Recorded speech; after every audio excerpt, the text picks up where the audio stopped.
Bismillahirrahmanirrahim. Assalamualaikum warahmatullahi wabarakatuh. Salam sejahtera bagi kita semua. Pertama-tama, mari kita banyak mengucapkan syukur kita kepada Tuhan Yang Maha Esa, Allah Subhanahu wa Ta'ala, karena telah memberikan kita nikmat yang tidak terhitung jumlahnya, seperti kita sekalian hadir pada kegiatan ini. Ini adalah salah satu nikmat, dan semoga kita tidak lupa dengan nikmat tersebut. Salawat dan salam tak lupa semoga terlimpahkan pada Nabi kita Muhammad SAW. Allahumma salli ala Muhammad wa ala ali Muhammad, keluarganya, sahabatnya, pengikutnya, dan semoga pada kita semua hingga kita mendapatkan pertolongan di hari kiamat nanti. Amin. Bapak-bapak dan ibu-ibu yang kami hormati, pada hari ini kita akan melaksanakan penyuluhan anti korupsi. Penyuluhan ini berguna untuk memberikan pengetahuan dan menggerakkan kita untuk mencegah korupsi dengan mengembangkan budaya anti korupsi, sehingga diharapkan visi masyarakat Indonesia yang berbudaya hukum pada tahun 2045 dapat tercapai serta memberi manfaat langsung para pemangku kepentingan. Padang Pariaman banyak belokan, masih kecil kurangnya rawan. Alangkah senang bisa berkenalan, banyak saudara, banyaklah kawan. Perkenalkan bapak-bapak dan ibu-ibu, nama saya Trisna Dewi Gusti. Saya merupakan pengawas pemerintah Madya di Inspektorat Kabupaten Padang Pariaman. Nomor HP saya 085263238216 dengan email trisna.gusti@gmail.com. Bapak-bapak dan ibu-ibu, saya mempunyai keluarga kecil dengan 1 orang suami, kemudian 3 orang anak yang memberikan saya motivasi, dorongan, perhatian, baik secara fisik maupun mental, baik lahir maupun batin. Semoga kami menjadi keluarga yang sehat, sejahtera, dan selalu diberikan petunjuk oleh Allah Subhanahu wa Ta'ala. Sebelum kita masuk ke materi, maka untuk menambah semangat kita dalam penyuluhan ini, kita akan membuat gel-gel anti korupsi. Bapak-bapak dan ibu-ibu, angkat tangan sebelah kanan yang dikepal dengan menyerukan Papa Sehat. Angkat tangan kiri yang dikepal dengan menyerukan Mama Sehat dari korupsi. Papa Sehat, Mama bebas dari korupsi. Papa Sehat, Mama bebas dari korupsi. Bapak-bapak dan ibu-ibu, Papa Sehat berarti Padang Pariaman sehat. Padang Pariaman sehat yang benar-benar sehat secara fisik, mental, dan ekonomi. Mama bebas dari korupsi berarti manajemen organisasi dan manajemen diri bebas dari korupsi. Kita berharap di sini, semoga dengan penyuluhan ini Padang Pariaman bebas dari korupsi. Bapak-bapak dan ibu-ibu yang kami hormati, potensi kekayaan alam Indonesia sangat besar, mempunyai banyak jenis sumber daya alam. Adalah suatu kebahagiaan dan anugerah yang begitu besar. Bagaimanapun, sumber daya alam ini adalah suatu kekayaan. Kekayaan suatu wilayah yang paling utama terletak pada potensi sumber daya alam yang dimilikinya. Kita semua mengetahui bahwasanya bentang alam di bumi ini berbeda antara satu dengan yang lainnya. Dan ini berpengaruh karena adanya letak geografis maupun letak astronomi yang berbeda-beda yang menyebabkan beberapa perbedaan karakteristik suatu wilayah dengan wilayah lainnya seperti tanah, iklim, cuaca, bahkan flora dan fauna yang dimiliki. Oleh karena itulah ada wilayah yang kaya maupun yang tidak. Bapak-bapak dan ibu-ibu, potensi kekayaan alam ini di setiap wilayah yang berbeda-beda maka merupakan suatu keberuntungan besar bagi kita semua yang tinggal di Indonesia. Indonesia memiliki tanah yang begitu subur, air yang melimpah, dan iklim yang menghadirkan curah hujan yang seimbang, sehingga menjadikan tanah air Indonesia sebagai pemilik kekayaan alam yang sangat berlimpah. Kekayaan alam Indonesia telah dikenal oleh negara-negara hampir di seluruh dunia. Kekayaan alam Indonesia yang dimiliki meliputi kita memiliki jumlah penduduk yang sangat besar. Potensi perikanan kita 5 juta ton. Potensi hutan industri kita 100 juta ton lebih. 945 jenis tanaman pangan. Penerimaan sektor tambang kita sekitar 27 triliun rupiah. Penerimaan sektor migas kita 370 triliun. Kalau kita lihat status sumber daya alam Indonesia, kita batu bara kita nomor 1, nomor 2 di dunia. CPO eksportir terbesar di dunia. Kakao kita nomor 2 di dunia. Kemudian medical plants kita yang sangat banyak yang melambang. Malah keindahan alam Indonesia kita sangat luar biasa. Contohnya, Sumatera merupakan salah satu pulau terbesar yang ada di Indonesia. Tak sedikit tempat wisata yang ada di Pulau Sumatera menjadi idola bagi para wisatawan maupun dalam maupun luar negeri. Berbagai pantai juga bagus, ya, berwarna biru yang indah, bukit, dan dapat kita nikmati ketika sedang libur di Pulau Sumatera. Bapak-bapak dan ibu-ibu yang kami hormati, karena itulah kekayaan itu semestinya bisa dijadikan salah satu modal untuk berkembang menjadi negara maju. Tetapi karena adanya faktor penghambat seperti korupsi, akibatnya satu persatu kekayaan alam Indonesia habis tanpa menciptakan kemakmuran pada generasi-generasi berikutnya. Sampai sekarang, kemakmuran itu sendiri seakan tidak pernah datang, melainkan yang dirasakan adalah dampak negatif dari eksplorasi sumber daya alam, berupa bencana alam dan konflik antar masyarakat. Kalau kita lihat bapak-bapak dan ibu-ibu, peta korupsi di Indonesia, ini spirit anti korupsi dunia sebenarnya sudah ada. Ini mendorong undang-undang anti korupsi di setiap negara, mengurangi praktek korupsi, mendorong banyak negara membongkar korupsi, dan mengembalikan hasil korupsi pada negara. Jadi bapak-bapak dan ibu-ibu, kita harus berantas korupsi, menjarakan koruptor. Karena sejak tahun 2001 sampai 2015 tercatat ada 2.321 kasus korupsi yang melibatkan 3.109 terdakwa. Dan sebanyak 2.551 terdakwa itu telah dipidanakan. Dan sebanyak 239 triliun itu kerugian negara akibat korupsi. Nah, dari nilai ini, sektor korupsi yang tertinggi adalah anggaran desa, pemerintahan, pendidikan, transformasi, kesehatan, pengairan, pertanahan, sosial masyarakat, perbankan, dan perizinan. Hal ini bapak-bapak dan ibu-ibu dapat kita lihat, ya, utang luar negeri naik, ya, kemudian banyak pengangguran, kemudian kemiskinan di mana-mana. Sumber daya alam kita banyak yang sudah ditebang, ya, atau dirampas oleh orang yang tidak bertanggung jawab. Karena itu bapak-bapak dan ibu-ibu, kita perlu berantas korupsi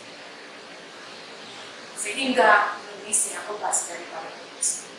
Bapak-bapak dan ibu-ibu, kita sekarang akan melihat cuplikan film yang berbicara tentang atau akan menggambarkan tentang korupsi. Nah, silakan bapak-bapak ibu menontonnya dan nanti kita akan mengambil kesimpulan dan hikmah dari film tersebut.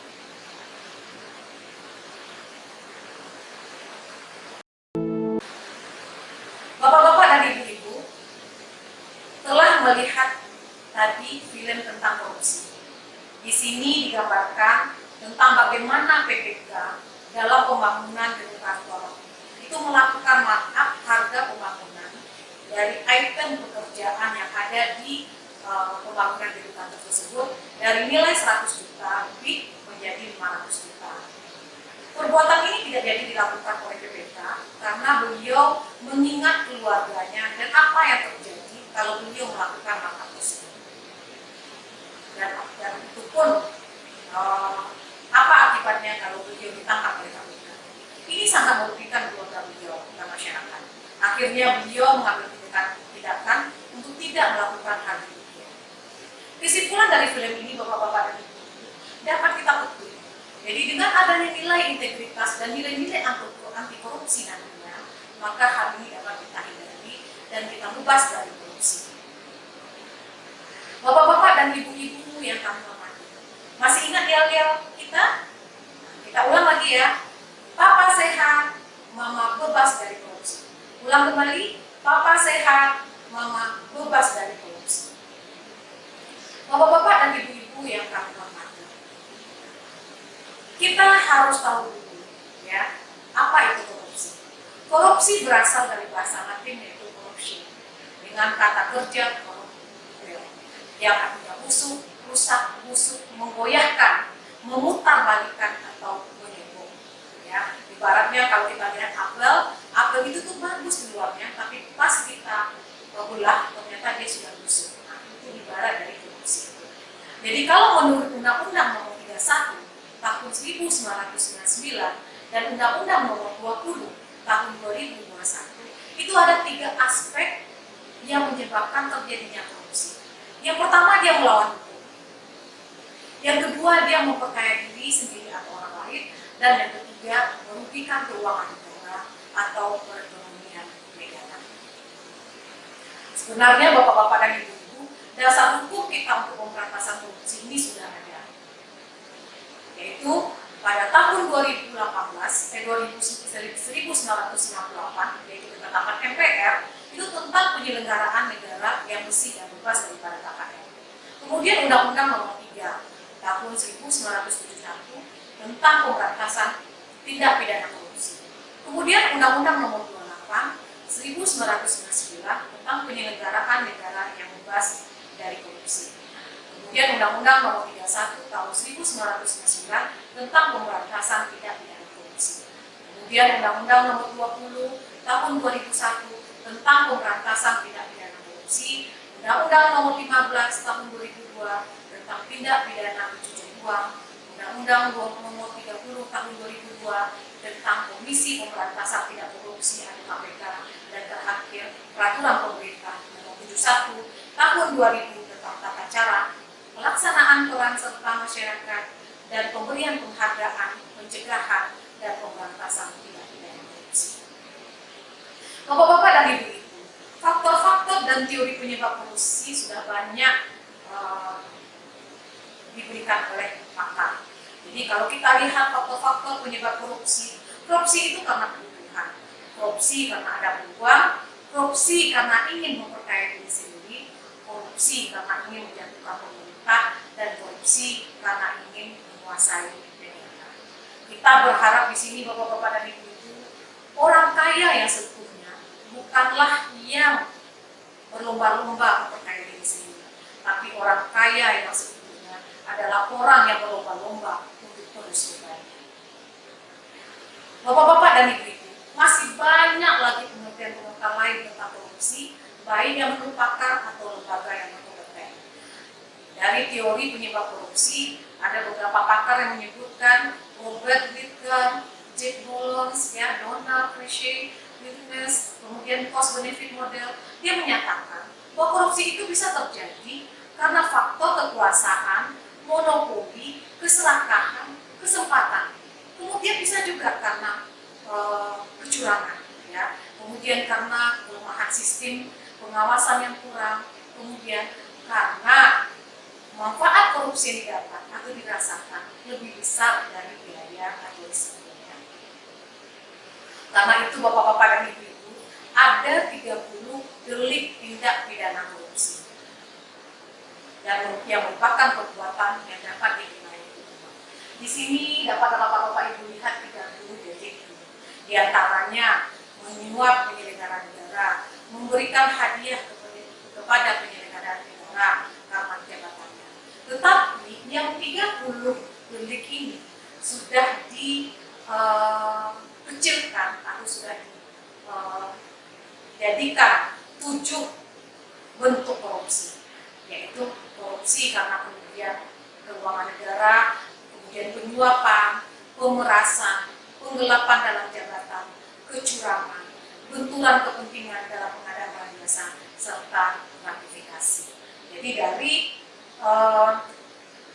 30 delik tadi sudah menjadi 7 bentuk korupsi.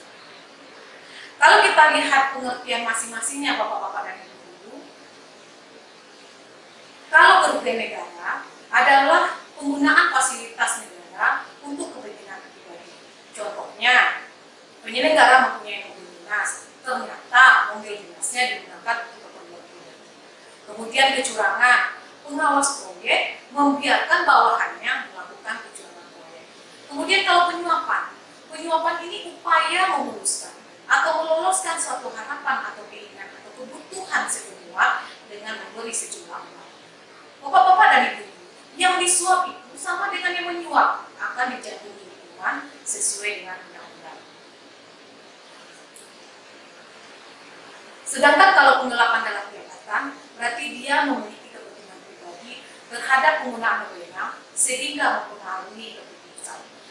Kemudian kalau pemerasan, memaksa orang lain untuk membeli atau melakukan sesuatu yang menguntungkan dirinya. Contohnya, menaikkan tarif perizinan yang sebenarnya tarif perizinan 0 misalnya. Kemudian gratifikasi, menerima pemberian karena jabatan. Misalnya pemberian parcel lebaran karena jabatan. Dan yang terakhir adalah benturan kepentingan. Itu adalah menggelapkan dan membantu orang lain menggelapkan uang atau surat berharga milik negara. Bapak-bapak dan ibu-ibu yang kami hormati, sumber penyebab benturan kepentingan ini ada 4, yaitu penyalahgunaan wewenang, kemudian hubungan afilisasi atau pribadi dan wewenang, kemudian perangkapan jabatan, dan yang terakhir gratifikasi. Jadi bapak-bapak dan ibu-ibu, kita harus ada nilai-nilai utama karakter, yaitu olahraga, ya, olah hati, olah karsa, olah pikir, dan ini merupakan filosofi pendidikan karakter yang telah diberikan oleh pahlawan kita Ki Hajar Dewantara. Dan ini juga nanti akan menimbulkan nilai-nilai integritas dan nilai-nilai anti korupsi. Bapak-bapak dan ibu-ibu, kita sebagai penyelenggara negara mempunyai kewajiban dan hak. Apa kewajiban kita sebagai penyelenggara negara? Kita harus lapor dan umumkan kekayaan. Kita bersedia diperiksa kekayaannya, kemudian mengucapkan sumpah, bertugas tidak diskriminatif dan tidak berharap imbalan dalam bentuk apapun, dan bersedia menjadi saksi perkara kolusi, korupsi, dan nepotisme. Tetapi hak kita sebagai penyelenggara negara apa? Kita digaji setiap bulan sesuai dengan aturan, kemudian kita dapat fasilitas kesehatan, kita dapat tunjangan beras, tunjangan anak, dan tunjangan keluarga. Jadi bapak-bapak dan ibu-ibu, kita harus mulai meluruskannya. Sedikit atau banyak, dia tetap aja namanya korupsi. Jadi karena itu bapak-bapak dan ibu-ibu perlu kita pahami lagi bentuk-bentuk dari api korupsi. Yang paling susah membedakannya adalah antara gratifikasi, suap, dan pemerasan. Di sini dapat bapak-bapak ibu lihat bahwasanya kalau gratifikasi dia berhubungan dengan jabatan, dia bersifat tanam budi, tidak membutuhkan kesepakatan. Contohnya, pengusaha memberi hadiah voucher belanja kepada PNS karena merasa terbantu dalam pengurusan perizinan. Kemudian suap, ada kesepakatan, biasanya dilakukan secara rahasia dan tertutup. Contoh, pengusaha menyuap pejabat pemerintah untuk mendapatkan proyek. Kalau pemerasan, ada permintaan sepihak dari penerima atau pejabat, ini bersifat memaksa dan menyalahgunakan kuasa. Ini contohnya, pejabat memaksa calon peserta tender untuk memberikan sejumlah uang dengan ancaman akan menguntungkan calon peserta tersebut. Ini merupakan beda antara gratifikasi, suap, dan pemerasan. Bapak-bapak dan ibu-ibu, kita harus bisa mengatakan tidak terhadap anti korupsi. Apabila ada seseorang yang memberikan, misalnya, Pak, terima kasih atas bantuannya kemarin, maka kita harus berani menjawab. Terima kasih kembali, memang sudah tugas saya, tidak perlu memberikan apa-apa. Nah, ini merupakan contoh bagaimana kita menolak korupsi tersebut. Bapak-bapak dan ibu-ibu, untuk dan agar korupsi ini dapat kita berantas, kita perlu melakukan strategi pemberantasan korupsi, yaitu mari kita wujudkan Indonesia bebas daripada korupsi. Strateginya ada 3. Yang pertama, strategi represif, yang kedua strategi perbaikan sistem, yang ketiga strategi edukasi dan kampanye. Strategi represif contohnya adalah penanganan laporan pengaduan masyarakat, penyidikan, penuntutan, dan eksekusi. Kalau strategi perbaikan sistem itu penataan pelayanan publik melalui koordinasi, supervisi, pencegahan atau stop surga, serta mendorong transparansi di negara-negara. Sedangkan yang ketiga adalah edukasi dan kampanye. Ini meningkatkan kesadaran masyarakat untuk terlibat dalam pemberantasan korupsi serta membangun perilaku dan budaya korupsi. Jadi kita berharap generasi yang kita ciptakan ini adalah generasi anti korupsi. Jadi katakan tidak terhadap korupsi. Papa sehat, mama bebas dari korupsi. Papa sehat, mama bebas daripada korupsi. Bapak-bapak dan ibu-ibu yang kami hormati. Contoh-contoh berbagai usaha mencegah dan menentang korupsi bisa kita terapkan. Yang pertama bisa kita menanamkan semangat nasional, yaitu dalam bentuk penyuluhan atau diskusi umum tentang nilai-nilai Pancasila sebagai kepribadian bangsa Indonesia. Kemudian kita bisa melakukan penerimaan pegawai secara jujur dan terbuka. Malah sekarang penerimaan pegawai sudah dilakukan secara online. Yang ketiga, himbauan kepada masyarakat bisa melalui penyuluhan juga di masyarakat kecil dan menekankan bahaya laten adanya korupsi di negara Indonesia. Kemudian meningkatkan kesejahteraan masyarakat, yaitu dengan melakukan kesejahteraan secara fisik maupun secara lahir dan batin. Yang kelima, yaitu dengan pencatatan 6%, yaitu baik aset kepemilikan berupa barang atau berupa tanah. Bapak-bapak dan ibu-ibu, apa rencana aksi kita untuk pemberantasan korupsi dari strategi yang telah kita bicarakan tadi? Maka perlu kita lihat dari 3 aspek tadi, yaitu yang kalau aspek represif bisa kita lakukan humas, kemudian strategi perbaikan sistem bisa kita memantau pelayanan publik, melakukan kajian dan penelitian terkait layanan publik, menyampaikan rekomendasi pada pemerintah, dan membangun manajemen anti korupsi di lingkungan masing-masing. Dan kalau misalnya edukasi dan kampanye, bisa kita menuliskan lagu-lagu anti korupsi, menuliskan cerpen atau puisi anti korupsi, dan membuat vlog anti korupsi. Dan kita sebagai ASN, aparatur sipil negara, itu kita bisa melaporkan LHKPN, yaitu melaporkan harta kekayaan penyelenggaraan negara kepada KPK secara langsung maupun melalui pos. Kemudian melaporkan gratifikasi yang dianggap suap kepada KPK melalui UPG, yaitu Unit Pengendali Gratifikasi. Dan kita berharap di sini antara KPK, pemberantasan korupsi, kemudian penyuluhan yang kita lakukan ini dapat menurunkan nilai daripada korupsi kita di Indonesia.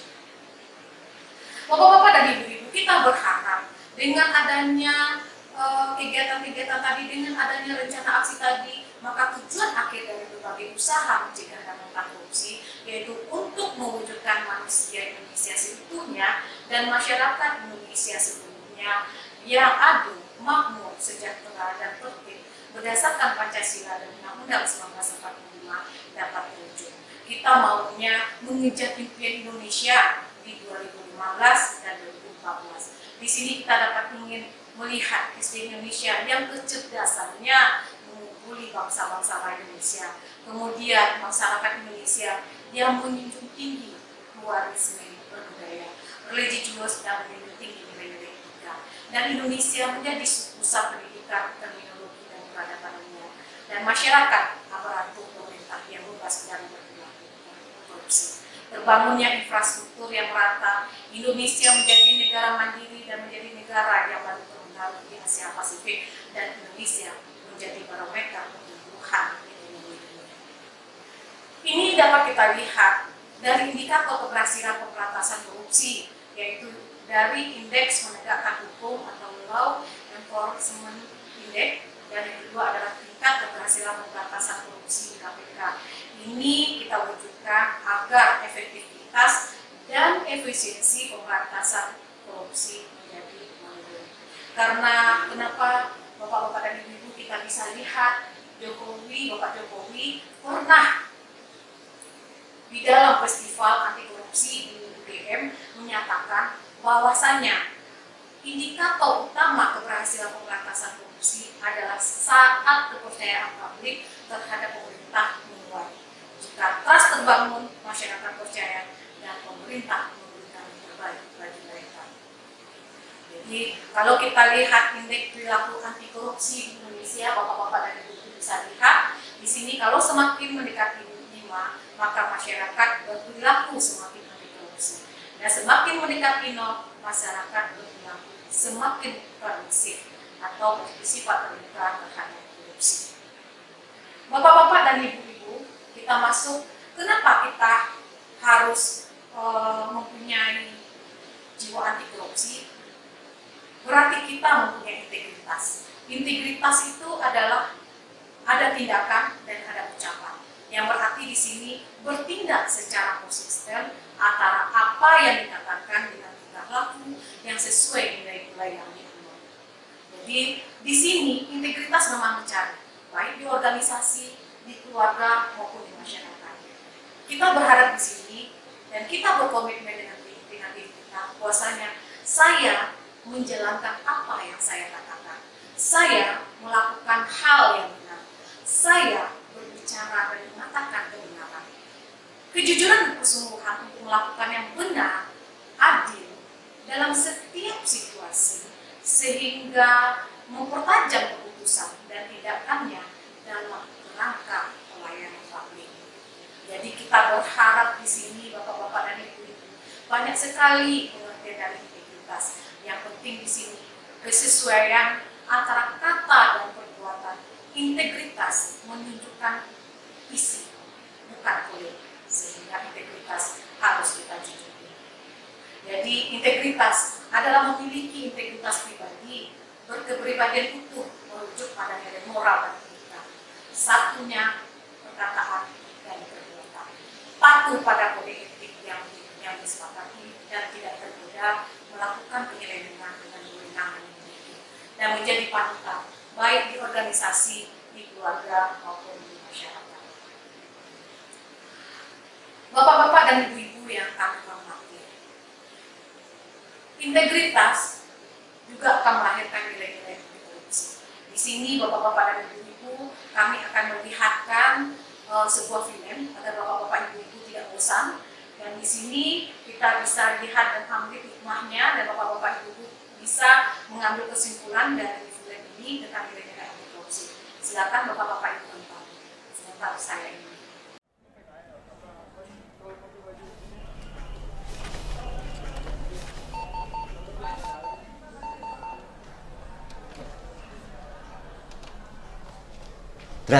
Drat, gue pinjam duit dong, gocap. Pelik banget lu. Ntar gajian gue ganti. Bakal beli susu anak.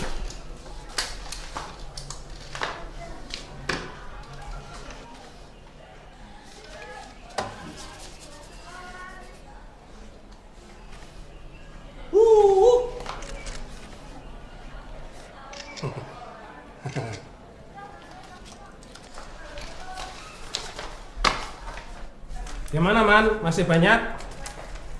Siang ini mau dipakai ya? Selesaiin. Siap Pak, siap.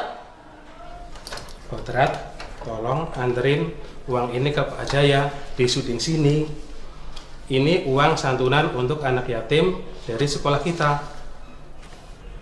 Oh iya, bilang juga, maaf, stok amplop barunya habis. Yang penting isinya. Selesaiin ya.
nilai-nilai anti korupsi.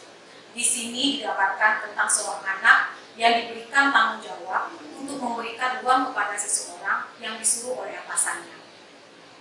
Biarpun anak ini cacat, dengan rasa tanggung jawab, anak tersebut melaksanakan tugas tersebut, walaupun di tengah perjalanan ada beberapa kesulitan yang dialami anak tersebut.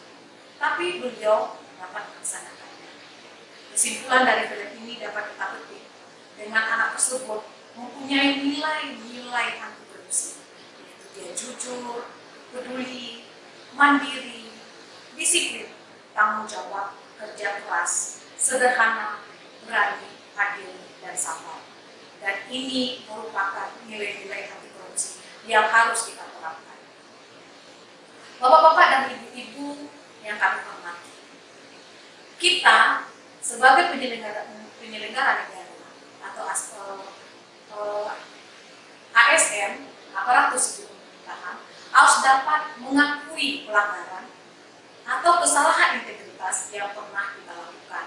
Kita harus mengingatkan orang lain karena tidak sesuai dengan nilai-nilai dan norma yang diyakini, dan harus menyatakan kepada atasan karena melanggar nilai-nilai dan norma yang diyakini, dan dapat menyampaikan kebenaran dalam situasi yang sulit diceritakan. Dan ini merupakan nilai-nilai anti korupsi. Kemudian bapak-bapak dan ibu-ibu, kita juga harus memperbaiki pelanggaran atau kesalahan integritas yang pernah dilakukan. Ya, jadi nilai-nilai anti korupsi ini harus bisa kita terapkan baik di organisasi, di pemerintahan maupun di masyarakat maupun di keluarga. Bapak-bapak dan ibu-ibu, banyak sekali nilai-nilai anti korupsi yang harus kita terapkan. Bisa dari disiplin diri kita baik di kantor, ya, kemudian bagaimana etika kita berpakaian ini juga termasuk disiplin, hubungan kita dengan atasan, hubungan kita dengan teman, kredibilitas kita, ya, kemudian bagaimana kita tampilkan rasa percaya diri kita, kemudian etika kita berbicara, etika kita masuk kantor. Ini merupakan nilai-nilai anti korupsi yang harus kita terapkan. Bapak-bapak dan ibu-ibu yang kami hormati, kalau kita lihat role model atau negara yang benar-benar bebas dari korupsi, ada 4 negara yang nilainya yaitu hampir mendekati 0, di mana kalau skalanya 0 mendekati 100. Kalau skalanya 0 itu sangat buruk, sehingga kalau 100 itu sangat bersih.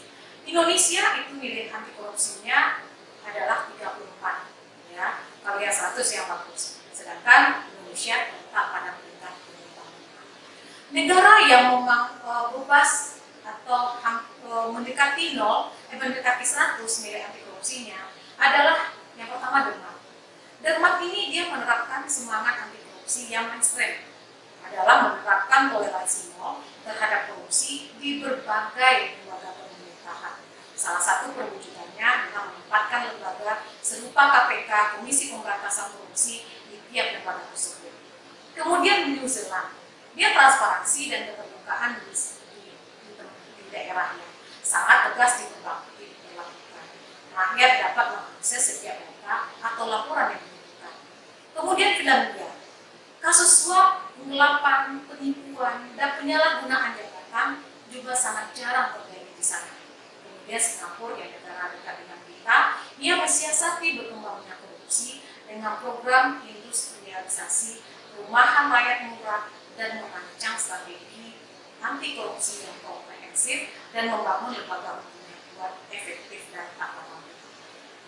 Jadi kalau kita lihat bapak-bapak dan ibu-ibu, dampak korupsi dalam berbagai bidang sektor ini, yaitu bisa dilihat di sini adalah melambatnya pertumbuhan ekonomi suatu negara, kemudian apalagi Indonesia, menurunnya investasi, meningkatnya kemiskinan bapak-bapak dan ibu-ibu, kemudian meningkatnya ketimpangan pendapatan dan menurunnya kebahagiaan masyarakat di suatu negara. Jadi kalau kita lihat nasib koruptor, bapak-bapak dan ibu-ibu lihat di sini, ya, kalau Indonesia, kalau hukum Islam itu potong tangan gitu ya. Tapi kalau misalnya hukum kita di sini itu potong tahanan. Jadi kadang-kadang perbandingan antara kerugian negara dengan hukuman finansial koruptor itu tidak sebanding. Di mana kalau hukuman finansial koruptor, terpidana korupsi memperoleh sanksi berupa penjara dan sanksi berupa hukuman finansial. Sedangkan hukuman finansial adalah gabungan nilai hukuman denda, hukuman pengganti, dan perampasan barang bukti. Putusan pengadilan yang diberikan kepada koruptor malah lebih rendah dibandingkan dengan tuntutan yang besar. Dan hukuman finansial terpidana korupsi masih belum dapat menutupi kerugian korupsi yang ditimbulkan. Dan tuntutan jaksa masih jauh lebih rendah dibandingkan dengan kerugian negara akibat dari korupsi. Kalau kita lihat bapak-bapak dan ibu-ibu dilihat di sini, ya, pengenaan hukuman finansial menurut pekerjaan terpidana korupsi ada dari PNS, ada dari BUMN, ada dari lembaga independen, ada dari legislatif, ada dari kepala daerah, ada dari swasta, dan lainnya. Dan ini kalau kita lihat pengenaan hukuman finansial ini, contoh saja PNS. Kerugian negara yang disebabkan oleh PNS ini adalah 21,27 triliun. Tuntutan jaksa cuma 1 triliun. Nah, ternyata putusan pengadilan apa bapak-bapak dan ibu-ibu? Cuma 84 miliar. Ya, jadi persentasenya cuma 3,9% dari kerugian negara yang ditimbulkan oleh koruptor tadi. Jadi sehingga berbiaya sosial dari anti korupsi itu dapat kita lihat ya sangat banyak sekali sebenarnya, tapi ini tidak tertutupi. Biaya sosial korupsi itu terbagi atas dua. Ada biaya eksplisit korupsi, ada biaya implisit korupsi. Biaya eksplisit korupsi ada biaya antisipasi korupsi yang terdiri dari biaya sosial korupsi, kemudian reformasi birokrasi untuk menekan hasil korupsi. Sedangkan biaya reaksi korupsi, biaya yang muncul sepanjang proses penyelesaian perkara, mulai dari proses penyelidikan, penyidikan, penuntutan, sampai dengan sebelum masuk ke dalam kelembagaan pemasyarakatan. Sedangkan biaya akibat korupsi adalah nilai uang yang dikorupsi, baik yang dinikmati sendiri. Sedangkan biaya implisit adalah biaya akibat korupsi, yaitu opportunity cost akibat korupsi. Itu perbedaan multiplier ekonomi antara kondisi tanpa adanya korupsi dengan kondisi jika tertangkap korupsi. Jadi bapak-bapak dan ibu-ibu, hubungannya sangat erat sekali antara dampak korupsi, biaya sosial korupsi, dan indikator keberhasilan pemberantasan korupsi. Kalau kita lihat dampak korupsi, pelayanan publik tak dengan baik, pelayanan kesehatan menjadi mahal, biaya pendidikan semakin mahal, masyarakat banyak hidup di garis kemiskinan dan meningkatnya besaran pajak. Biaya sosial korupsi apa? Dampak korupsi terhadap berbagai bidang kehidupan masyarakat itu menimbulkan biaya. Dan indikator yang kita lihat keberhasilan pemberantasan korupsi menjadi meningkat, yaitu indeks peningkatan hukum dan tingkat keberhasilan pemberantasan korupsi oleh KPK. Jadi bapak-bapak dan ibu-ibu, akhir kata ini tergantung dengan kita. Ya, kita tingkatkan kualitas spiritual kita, accountability yang baik secara otomatis membuat manusia berhati-hati atas akibat perbuatannya kepada manusia dan alam. Pada umumnya, menjadi manusia yang amanah, berempati dan santun, dan dengan sendirinya mendorong manusia berusaha sebaik mungkin untuk bekerja, bersabar dan mensyukuri nikmat Tuhan, dan mewujudkannya dalam sikap dan langkah serta kuat. Nilai anti korupsi semakin kuat bagi mereka yang ingat pada Tuhannya. Ia tidak ingin urusan dunia merusak perjanjiannya dengan Tuhannya dan akan menjadi beban bagi kehidupannya setelah di dunia. Bapak-bapak dan ibu-ibu, niat, kuatkan niat kita untuk anti korupsi dan berusaha membangun integritas diri, keluarga, organisasi masyarakat dan bangsa. Semakin giat kita membuat dan berubah jadi energi yang selalu menyemangati dan membuat komitmen untuk bergerak membebaskan korupsi. Akhir kata, komitmen integritas kita bapak-bapak dan ibu-ibu. Saat kita telah mencapai kesadaran anti korupsi secara menyeluruh dan utuh, maka hal tersebut tidak hanya sampai menjadi semangat, namun akan menjadi terus bergerak hingga menjadi komitmen integritas. Bapak-bapak dan ibu-ibu sudah melangkah lebih jauh, bukan sekedar menghindar, namun mencari solusi terhadap fenomena korupsi. Ini saya petik dari Stephen Carter, integritas merupakan upaya positif terkait korupsi. Bapak-bapak dan ibu-ibu yang kami hormati, Papa sehat, Mama bebas dari korupsi. Papa sehat, Mama bebas dari korupsi. Mungkin hanya ini yang dapat kami sampaikan, Bapak-bapak dan ibu-ibu.